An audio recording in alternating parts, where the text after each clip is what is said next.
Why, hello there. If you've followed this channel for even a short time, you know that I'm a big fan of the Blasphemous series, and I'd say by extension, Blasphemous developer The Game Kitchen. However, as a fan of The Game Kitchen, I had a massive blind spot in the form of The Last Door, a 2013 point-and-click horror adventure series developed by The Game Kitchen prior to Blasphemous. Adventure games aren't a genre I play a lot of, but being spooky season, I decided to finally remedy this blind spot in my TGK catalog and play through The Last Door Season 1. Not only did I enjoy it, but experiencing a different genre of game from The Game Kitchen brought into focus some through lines in the studio's design philosophy. In this video, I'd like to share my thoughts on The Last Door Season 1 as a casual enjoyer of adventure games and a big fan of Blasphemous, and how playing The Last Door gave me a better perspective on what makes the worlds that The Game Kitchen creates so fun to inhabit. Let's get into it. As mentioned, The Last Door Season 1 is a point-and-click horror adventure game that was kickstarted in 2012 and released in 2013. Set in Victorian England, you play as Jeremiah DeWitt, who is searching for answers after getting a cryptic and concerning letter from his childhood friend Anthony Beechworth. I'm not going to spoil the events of the game in this video, but I do want to show the game's cold open, which I think highlights some of the main strengths of The Last Door.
While the chunky pixel art is what first drew my attention, the first aspect I want to mention is the music and sound design, which are the heart of the game.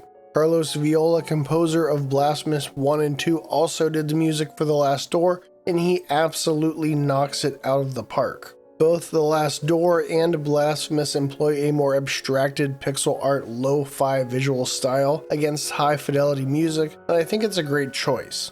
The music works with the visuals to build the atmosphere, but it forgoes the lo-fi sound associated with the pixel art aesthetic to instead help evoke the Victorian setting. The Last Door consists of 4 episodes that take about an hour each to complete, and I played an episode a night. Like a great opening for a TV show, the main theme for The Last Door kicking up as I started a new episode was such an effective way to pull me into the game and immerse myself each night. I also want to praise the sound design, which is used both subtly as ambient creaks, whispers, and footsteps to add appropriate tension to various environments, as well as overtly for some of the most engaging moments and biggest scares of the game.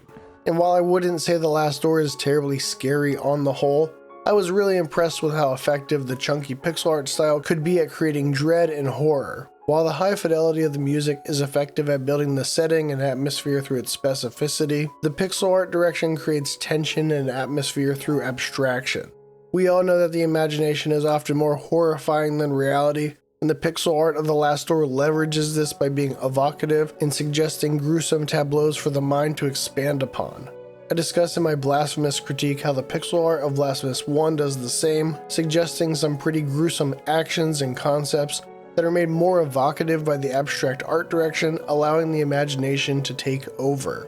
The pixel art of The Last Door is even lower resolution and thus more abstract, but just as striking and dripping with atmosphere. This also allows certain moments to contain even more tension than they might otherwise, and this ties into how The Last Door best utilizes the medium of games in telling its story.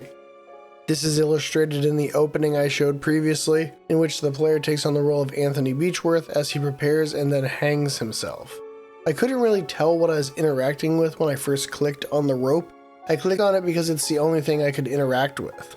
It cut to black and then revealed that I'd tied a noose, giving me this moment of delicious situational irony in which I realized I was being forced to guide this pixel man on screen to hang himself. The initial abstraction followed by devastating clarity gave me an experience I have when reading a book, where my mental image of the scene shifts in real time as I get new information. However, The Last Door achieves this through the medium of video games, where I'm an active participant in the story.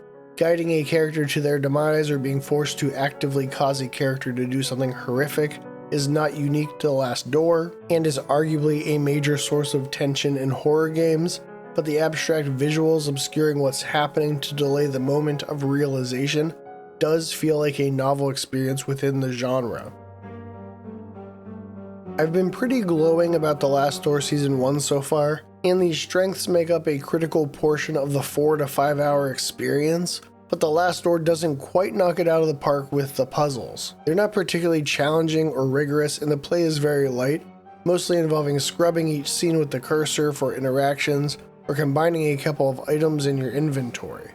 As someone who casually enjoys adventure games, I appreciated how these aspects take a back seat to the narrative and atmosphere, but I still occasionally found a puzzle to be a bit unintuitive or just kinda silly. And I think the puzzles in The Last Door are likely to fall a bit short for bigger fans of the adventure game genre. The puzzles were also the most uneven aspect between the 4 episodes. While episodes 2 and 3 featured some of my favorite moments in the season, the play of these episodes was noticeably less engaging for me, likely because they featured a few of the less successful puzzles in the game. Generally, the less successful puzzles made an odd leap in logic that pulled me out of it for a bit, while the stronger puzzles, despite being generally pretty simple, had a narrative resonance that made them work for me. The inconsistencies were exacerbated by the episodic structure, as it caused the individual episodes to be considered more individually as opposed to a more traditionally structured game. However, the narrative is consistently engaging. I really appreciate the more indirect approach the Game Kitchen took to storytelling in The Last Door, and would continue to do with Blasphemous. Across these titles, environmental storytelling and a willingness to not underline details overtly for the sake of the player makes these worlds feel more lived in and well realized.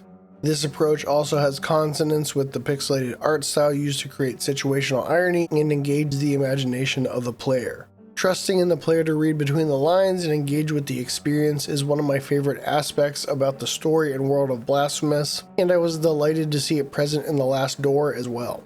Ultimately, I think The Last Door succeeds best in creating an engaging and spooky world to spend a few hours in, and was designed around facilitating this experience. And there you have it, The Last Door Season 1. I was pleasantly surprised by this title, not only because I enjoyed it more than I was expecting, given that it's not a genre I frequent, but because it also featured some of the strengths that I love about Blasphemous.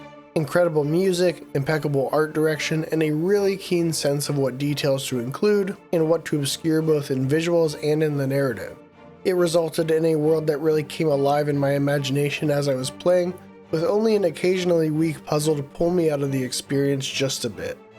Discussing this with the main review didn't make sense, but as a story and lore nerd, I was also happy to recontextualize something like the 4 witnesses from Blasphemous 1 as a nod toward The Last Door, potentially suggesting a thematic connection.